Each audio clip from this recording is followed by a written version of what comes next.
안녕하십니까. 김형식 목사입니다. 오늘은 창세기 2장 16절에서 17절 말씀, 이 말씀이 하나님의 언약인가 라는 그 부분에 대해서 생각해 보겠습니다. 먼저 창세기 2장 16절에서 17절 말씀을 제가 한번 읽어드리겠습니다. 여호와 하나님이 그 사람에게 명하여 이르되 동산 각종 나무의 열매는 내가 임의로 먹되 선악을 알게 하는 나무의 열매는 먹지 말라. 내가 먹는 날에는 반드시 죽으리라 하시니라. 이 말씀을 제 개인 버전으로 한번 번역해 보겠습니다. 여호와 하나님이 그 사람 위에 명령하여 이르기를 너는 정령 정원의 모든 나무의 열매를 먹어도 된다. 정령이란 말이 사실 좀 약하다고 생각되는데 반드시 정원의 모든 나무를 먹어도 된다. 이 말도 안 되는 소리지만은 그렇습니다. 미콜 에츠 하간 아콜 토켈. 이것은 부정사 절대형과 같은 단어의 미완료형이 반복되어서 아주 강한 강조입니다. 히브리어에서 아마 이것보다 더 강한 강조는 없을 것입니다. 그러나 너는 그 선악의 지식나무 가로하고 열매, 이 열매란 말이 가로입니다. 없습니다. 지식나무는 결코 먹어서는 안 된다. 먹어서는 안 된다 이 말이 로 토칼이란 말인데 이것도 강한 부정입니다. 십계명에서 로라는 말을 쓴데 살인하지 말라, 간음하지 말라, 도둑질하지 말라 할 때 이 단어를 써서 아주 강하게 강조하는 거예요. 왜냐하면 내가 그것을 먹는 날에는 반드시 죽는다, 반드시 죽을 것이기 때문이다 라고 하면 말은 매끄럽게 되는데 그 강조가 좀 약하다는 느낌이 있기 때문에 못 타무트란 말입니다. 이것도 부정사 절대형 플러스 같은 단어의 미완료형, 아주 강한 강조입니다. 그러니까 16절과 17절에 각각 한 번씩 부정사 절대형과 미완료형이 합쳐서 강한 강조가 두 번 들어가고 또 로라는 말이 해서 아주 강하게 강조하는 것이 거의 3번 이렇게 들어갔습니다. 좀 자연스럽지 못한 번역이긴 하지만은 강조한 부분을 강조하기 위해서 부정사 절대형과 미완료형을 이렇게 2번이나 사용하고 또 로라는 이 말을 사용했습니다.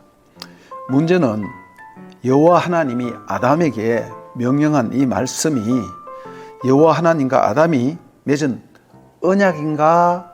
라는 것입니다. 이 말씀에 여호와 하나님이 아담과 언약하여 가로되라는 말은 없잖아요. 그렇지만은 결론부터 말씀드리면 창세기 2장 16절과 17절 말씀은 여호와 하나님과 아담과의 언약입니다. 이제부터 저는 이 말씀이 평범한, 즉 단순한 명령이 아니라 여호와 하나님과 아담과 맺은 언약의 말씀인 것을 몇 가지 이유를 들어서 말씀드리겠습니다.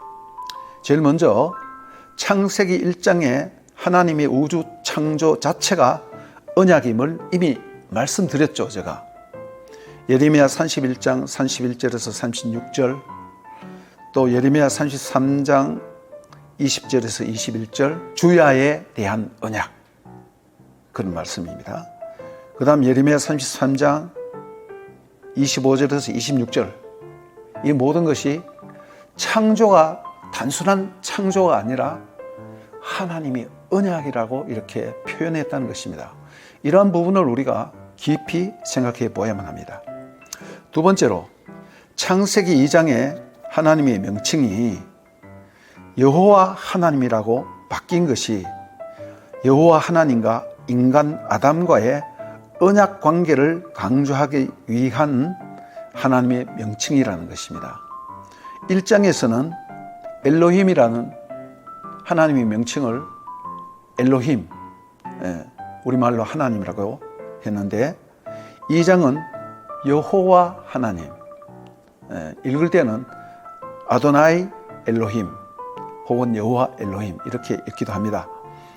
그래서 1장에서는 아담과의 언약 관계가 아니고 단순히 우주 창조이기 때문에 그것도 언약이라고 하나님께서 스스로 밝히셨지만은 이것은 아담과 관계 속에서, 인격적인 관계 속에서 되어지는 것이기 때문에 특별히 1장에서는 단순히 하나님이라고 그 명칭을 얘기했는데 2장에서는 하나님의 명칭을 여호와 하나님임을 증거하며, 이것은 여호와라는 그 하나님의 명칭 자체가 언약 관계에서 많이 쓰이는 그 명칭입니다. 제 개인 이름은 김형식입니다. 개인 이름이죠. 제 공적인 직함은 목사예요, 목사. 그것과 비슷한 것이죠. 하나님의 어떤 이름을 여호와라는 그 이름이 들어갈 때에는 언약 관계를 강조하기 위한 그것이 바탕에 깔려 있다는 것이죠. 이것을 증거하기 때문에 하나님과의 언약 관계를 부인할 때 의도적으로 여호와 하나님이라는 이름을 빼버렸어요. 예를 들면 3장에 이제 앞으로 할 것인데 반복이 되겠습니다만은 사단이 하나님의 이름을 부를 때 여호와 하나님이라고 하지 않고 의도적으로 너희 하나님이라고 이렇게 얘기했다는 것입니다. 즉 여호와라는 이름을 빼버렸어요. 그 사단에게 유혹에 넘어간 하와도 여호와 하나님이라고 이름을 부르다가 사단의 꼬임에 넘어가서 그냥 하나님이라고 해요. 그때의 언약을 배신하는 것이 됩니다. 크게 세 번째로는 언약의 성격, 언약의 본질이 이 말씀이 여호와 하나님과 아담과의 언약의 말씀인 것을 증거하고 있습니다. 그러면서 지금부터 언약에 대해서 잠깐 서론적으로 말씀을 드리면서 이것이 언약이라는 것을 말씀드리겠습니다. 제일 먼저 생각할 것은 언약은 무엇보다 인격을 가진 인격 상호 간의 약정 혹은 약속입니다. 예를 들면 개와, 요즘 이제 애완동물로 개를 많이 키우는데 사람들이 심지어 개를 보고 뭐 아빠 왔다, 뭐 엄마 왔다 이런 말도 하더라고요. 저는 정말 듣기 거북해요. 그분들이 들으면 화를 낼지 몰라도 이것은 함부로 쓰는 말이 아닙니다. 엄마 아빠는 진짜 부모와 자식 간에 하는 말이에요. 그 개를 보고, 인격적인 대상이 아닌 개를 보고 엄마 왔다 아빠 왔다 하는 것은 인간이 하나님이 그 마음속에 없기 때문에 미쳐서 그런 겁니다. 좀 제 말이 극단적이어서 좀 죄송합니다만은 개와 언약을 맺지 않습니다. 어떤 처녀가 남자와 데이트하고 결혼을 하려고 그랬는데 계속 남자한테 그냥 차였어. 그래서 마음속으로 이제 남자들하고는 안 해야지. 걔하고 그러면 편하잖아요. 항상 꼬리 살랑살랑 흔들고 그러니까. 그럼 개와 언약을 맺어서 결혼할 수 있습니까? 그 짐승과 수간하는 거죠. 또 원숭이가 아무리 인간보다 더 똑똑하고 어떤 거는 원숭이가 말이죠. 애들보다 더 똑똑한 거 있어요. 그 원숭이하고 언약을 맺을 수 있습니까? 이 세상에 남자들 못 믿겠어. 원숭이 니랑 나랑 결혼하자. 이 말이 됩니까? 네. 인격적인 대상이 아닌 존재와는 언약을 맺을 수가 없는 것입니다. 창세기 1장에서는 하나님 스스로가 자기 자신의 신실성을 입증하고자 또 천지를 창조하시고 천지를 두고 해와 달을 두고 스스로 명약하는 그것을 이렇게 언약이라고 칭하는 것입니다.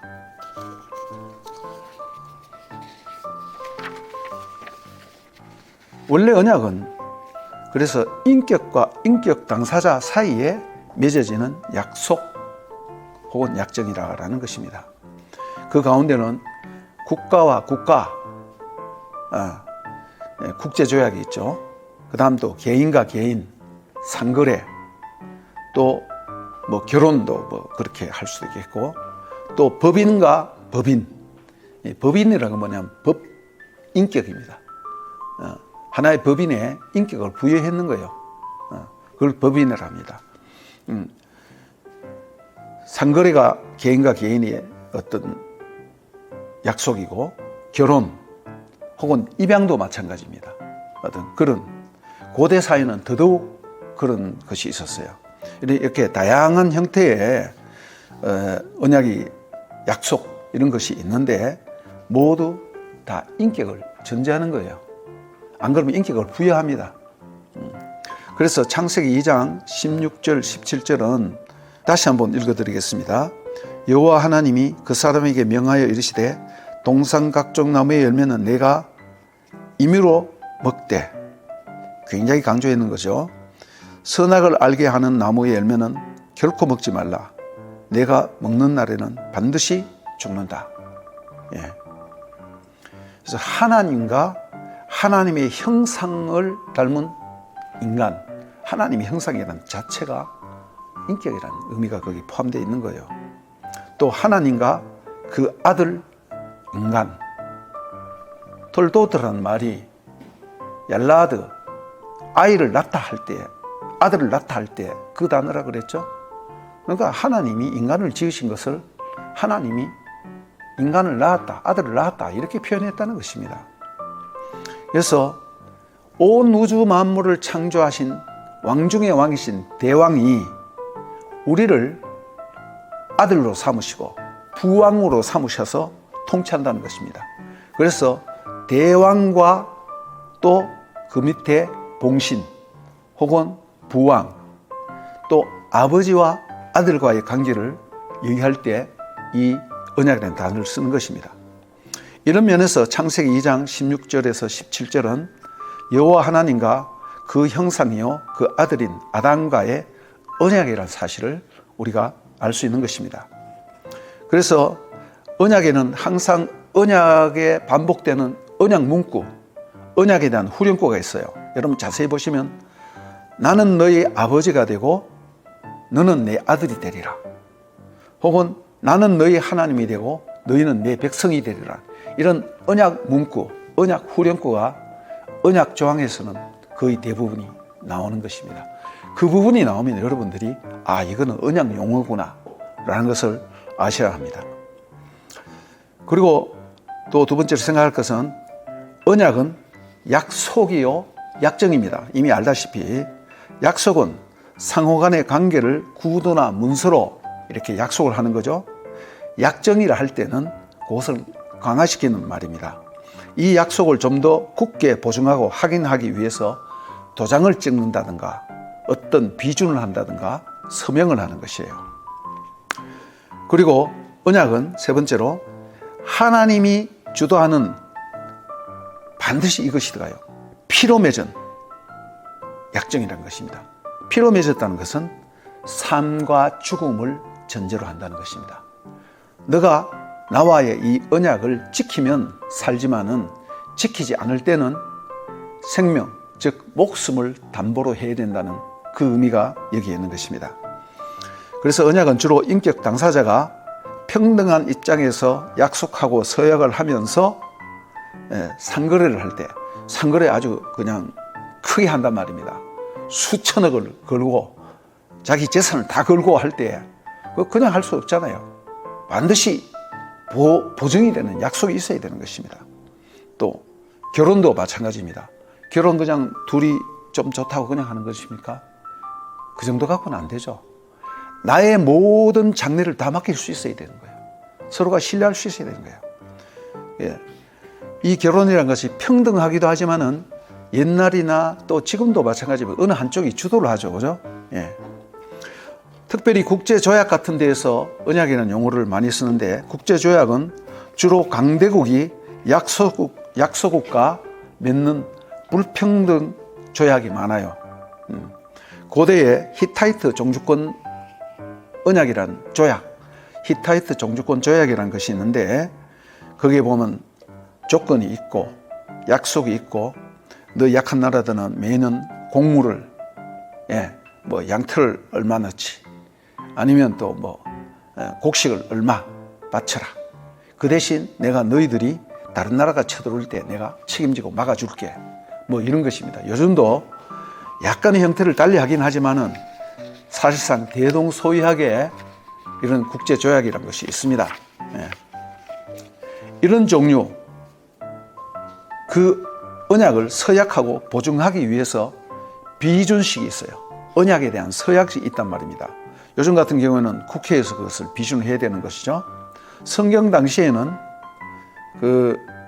우리가 성경을 고대 성경에 대한 문화나 배경을 잘 알 수 있는 그런 문서나 이런 것을 보면 언약 조인식이라는 것이 있어요.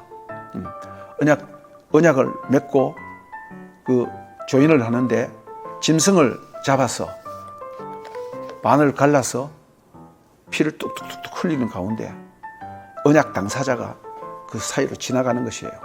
그것은 뭐냐 하면 만약에 당신이 아니면 너희 나라가 나와의 언약, 이 조약을 어길 경우에는 이 짐승을 잡아서 갈라서 피를 흘리듯이 내 목을 따서 피를 흘려버리겠다는 그런 아주 엄숙한 언약 조인식이 있는 것입니다.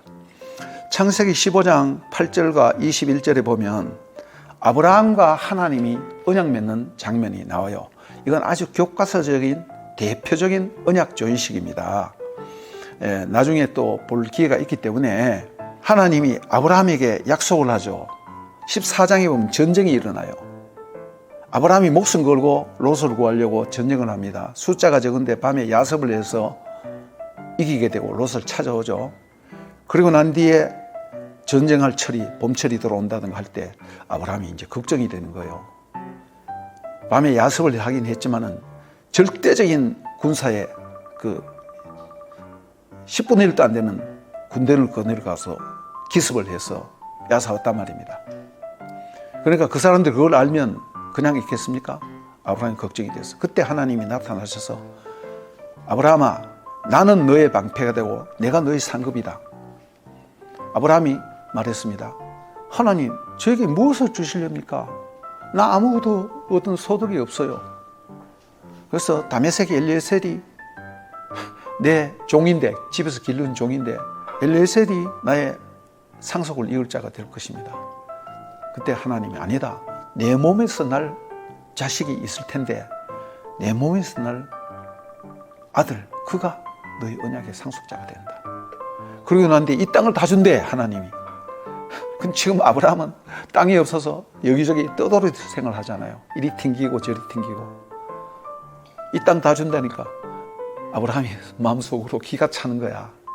하나님, 무엇으로 그것을 알 수 있습니까? 할 때에 하나님이 짐승을 잡아서 반으로 쪼개놔라. 내하고 네하고 언약을 맺자. 그렇게 해서 저녁 때에 하나님의 불이란 것은 하나님이 임재를 상징하거든요. 하나님이 글로 지나가는 거예요. 사실상 아브라함은 그때 잠자고 있었어요. 하나님 혼자 지나가는 거예요. 그 뜻은 뭐냐면 아브라함과 하나님 쌍방이 다 해야 되는데 하나님 자기가 책임지겠다는 그런 의미입니다. 예. 이때에 18절에 보면 하나님이 아브라함과 언약을 맺었다 하는 말이 나와요. 그 언약을 맺었다는 말이 베리트라는 언약이라는 뜻이거든요. 베리트. 카라트는 자르다, 쪼개다 이런 말입니다. 그래서 언약을 쪼개었다. 짐승을 쪼개어서 반 갈라서 둘 지나갔다 이 말입니다. 그때의 언약을 처음 세울 때 베리트라고 했어요. 그리고 출애굽기 24장 1절에서 8절을 보면 이제 이스라엘 백성들이 출애굽기 19장에서 시내산에서 하나님과 언약을 맺고 약속을 하고 십계명이 뭐냐? 언약 조항이에요. 쉽게 말하면. 그리고 난 뒤에 24장에서 언약 조인식을 하는 것입니다. 양을 잡아서 피를 흘려서 피를 양푼에 담아서 반은 제단에 뿌리고, 제단은 하나님을 상징하는 거죠. 그 다음 반은 이스라엘 백성들이 대표들에게 뿌리고. 그래서 이것은 여호와께서 너희와 세운 언약의 피니라. 히넷단 베리트르 아쉘 카라트 아도나이 이마케. 이것은 여호와께서 너희와 언약을 자르는 피다 이 말입니다. 언약을 잘랐다. 그 언약을 맺었다. 그 말입니다. 그리고 예레미야 34장 18절에서 22절 보면 여기에 대한 하나의 배경에 대한 설명 비슷한 것이 나와요. 제가 한번 읽어드리겠습니다. 송아지를 둘로 쪼개고 그 두 조각 사이로 지나매 내 앞에 언약을 맺었으나 그 말을 실행하지 아니하며 내 계약을 어긴 자들을 곧 송아지 두 조각 사이로 지난 유대 고관들과 예루살렘 고관들과 내시들과 제사장들과 이딴 모든 백성을 내가 그들의 원수의 손과 그들의 생명을 찾는 자의 손에 넘기리니 그들의 시체가 공중의 새와 땅의 짐승의 먹이가 될 것이며 또 내가 유다의 시드기야 왕과 그 고관들을 그의 원수의 손과 그의 생명을 찾는 자의 손에서 너희에게서 떠나간 바벨론 왕의 군대의 손에 넘기리라. 이스라엘 백성들이 회개를 하고 부자들이 가난한 자들을 착취하고 그랬거든요. 이 사회에 공평과 정의가 이루어지지 않았어. 그래서 바벨론을 하나님이 들어서 사위에서 침공해서 나라를 쑥대밭으로 만들었다 이겁니다. 그래서 그들이 회개하고 다시 하나님 말씀대로 살아보겠다 하고 난 뒤에 다시 그것을 번복하는 거야. 언약을 맺을 때 송아지를 둘로 쪼개고 그 두 조각 사이로 지나갔어. 그러면 그대로 해야 되는데 하지 않았단 말입니다. 그래서 하나님이 너희들을 송아지 둘로 쪼개서 맹세했는데 안 했으므로 내가 너희들을 쪼개버리겠다 이 말입니다. 그렇게 심판하겠다는 그런 뜻이에요. 그리고 언약이란 것은 우리의 대왕이신 창조주이자 구원의 주이신 여호와 하나님이 그 백성이요 그 아들로 인정하고 명령을 맺고 또 명령을 하는 것입니다.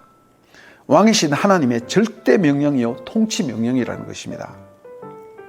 그리고 아담은 하나님의 아들로서 하나님의 백성으로서 이것을 순종해야 하는 거예요. 이것은 생명과 죽음을 가르는 중요한 명령이자 약속이라는 것입니다. 동산 모든 나무의 열매를 다 먹어라. 생명을 대표하는 하나님이 생명의 근원이죠. 그 상징이에요. 선악을 알게 하는 나무 열매는 먹지 말라. 선악을 안다는 것은 왕의 통치권. 누가 선악을 분별하느냐? 솔로몬의 얘기에 의하면 그 꿈에서 나오는데 열왕기상 8장 3절입니까? 그래서 나로 하여금 재판할 때 선악을 분별하게 하옵소서 했습니다. 그게 왕의 재판권을 상징하는 것이에요. 왕의 통치권이죠. 그러니까. 그리고 이 언약은 그냥 아무도 모르게 맺는 것이 아니라 공식화되는 거예요. 공적인 것이 된 것이에요. 그리고 합법성이 있는 거예요. 그리고 의로운 것입니다. 그리고 신실과 진실이 바탕이 돼요. 그 단어가 바로 헤세드와 에메트입니다. 하나님의 신실하신 언약에 대한 충성, 변치 않는 하나님의 진실, 그것이 진리란 뜻이에요. 그것을 또한 헤세드, 하나님의 충성 혹은 하나님의 불변하는 사랑, 즉 언약적인 사랑입니다. 이것은 왕 중의 왕이신 하나님, 이분이 종주가 되어서 여호와 하나님의 한없는 은혜와 사랑을 그 바탕에 두고 인간과 언약을 맺어주는 거예요. 언약을 맺어주는 거예요. 여기에 아주 중요한 것이 뭐냐면 세상의 언약적인 용어를 썼지만은 거기에는 크신 왕이신 창조이신 하나님의 크신 사랑과 넓으신 아량이 거기에 전제되어 있다는 것입니다. 그리고 창세기 2장 16절에서 17절은 하나님과 아담의 피로 맺은 생명과 죽음의 맹세라는 것이 호세아서 6장 6절과 7절에 증거되었습니다. 나는 인애를 원하고, 이 인애란 말이 헤세드예요. 언약적인 충성, 언약적인 사랑을 너희들에게 원하지 아무 생각 없는 제사를 원치 아니한다. 번제보다 하나님을 아는 것을 원하노라 했습니다. 이 안다는 말이 이 언약적인 용어예요. 그냥 저 사람 내 친구 알아, 그런 의미가 아니고 두 가지 의미가 있는데, 안다는 것이 하나는 남자와 여자가 아는 것, 성적으로 아는 것을 얘기하는 것입니다. 마리아가 나는 사내를 알지 못하니 어찌 이런 일이 있으리요. 또 창세기 4장에 아담이 하와와 동침하며, 그 말은 아담이 하와를 알았다, 이런 뜻입니다. 예. 또 하나는 안다는 것은 내가 그분을 알고 그분을 나의 스승이나 나의 왕으로 모신다는 그런 뜻이에요. 그분을 나의 군주로 모시고 그분의 권위를 인정하고 순종하고 복종도 한다는 뜻이 있는 것입니다. 그것이 안다는 뜻이에요.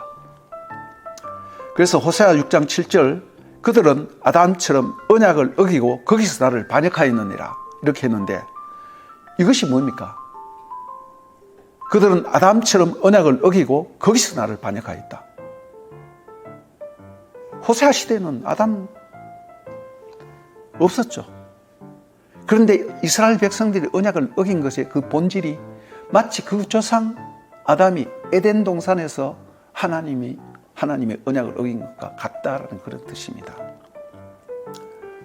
그리고 창세기 6장 18절에 보면 하나님이 노아에게 언약을 맺습니다. 여기에 언약이란 용어가 실제적으로는 처음 나와요. 언약이라는 단어 자체가 창세기 6장 18절에 처음 나옵니다. 그러나 너와는 내가 언약을 세우리니 했을 때, 이때에 언약을 세운다 할 때 카라트 베리트라는 단어를 쓰지 않고 헤킨 베리트라는 말을 써요. 네, 언약을 잘랐다는 말을 안 쓰고 언약을 세웠다. 쿠움이라는 것은 오다 가다 세운다, 그런 뜻입니다. 그래서 바 하키모티 에트 베리티 에타크. 그런데 창세기 15장 18절에는 하나님이 아브라함과 처음 언약을 세울 때는 카라트 베리트, 그리고 창세기 17장 할례, 15장에 언약을 맺고 난 뒤에 16장에 아브라함이 흔들렸죠. 하갈을 취했단 말이야, 인간적으로. 그러니까 하나님이 10몇 년 동안이나 말씀도 안 하셨어. 그러다가 13년인가 뒤에 아브라함에게 나타나서 너는 내 앞에 행하여 완전하라, 완벽하라는 그런 뜻이 아닙니다. 언약을 신실하게 지켜라, 그런 뜻입니다. 그러면서 하나님이 아브라함에게 다시 나타나 언약을 세우려 할 때에 그 언약은 내가 내 언약을 너와 및 너희 대대 후손에게 세우라고 할 때 헤킴 베리트를 말을 씁니다. 베 하키모티 에트 베리티, 나의 언약을 너에게 세운다. 즉 아브라함이 처음 하나님과 언약을 맺을 때 카라트 베리트라는 언약을 자른다. 아브라함이 두 번째 17장에서 언약을 맺을 때는 베 하키모티 엣 베리티, 이걸 이제 줄여서 말하면 헤킴 베리트, 카라트 베리트. 처음에 언약을 세울 때는 카라트 베리트, 처음 세운 언약을 다시 한번 갱신하고 강조할 때는 헤킴 베리트, 이렇게 썼다는 것입니다. 그런데 노아에게도 이 하나님이 언약을 말씀하실 때 아브라함에게 두 번째 하신 말씀처럼 헤킴 베리트라는 이런 동일한 말을 썼다는 것입니다. 그렇기 때문에 이건 뭘 의미하느냐면, 이는 노아 언약이란 용어가 성경에 그 단어는 창세기 6장 18절에 처음 나오는데도 불구하고 이미 그 이전에 언약이 있다는 것을 전제하는 거예요. 카라트 베리트를 했다는 말입니다. 그것이 뭐냐 하면 창세기 2장 16절 17절에서 아담이 하나님과 언약을 맺은 것을 전제로 한다는 그런 뜻입니다. 예. 이미 아담과 세운 언약을 하나님이 노아와 다시 세운다는 그런 의미가 있는 것입니다. 그래서 노아 언약은 이미 창세기 2장 16절 17절에서 여호와 하나님과 아담과 세운 언약과 연속적인 관점에서 본다는 의미가 있는 것입니다. 즉 노아 언약은 이전의 아담 언약과 이어진다는 그런 개념이에요. 오늘 제가 평신도 여러분들이 듣기에는 다소 어려운 설명을 했습니다. 요점은 창세기 2장 16절과 17절이 하나님과 아담의 최초의 언약이라는 것입니다. 그리고 곧 이어 그 뒤에 보면 뭡니까? 결혼이 나오죠.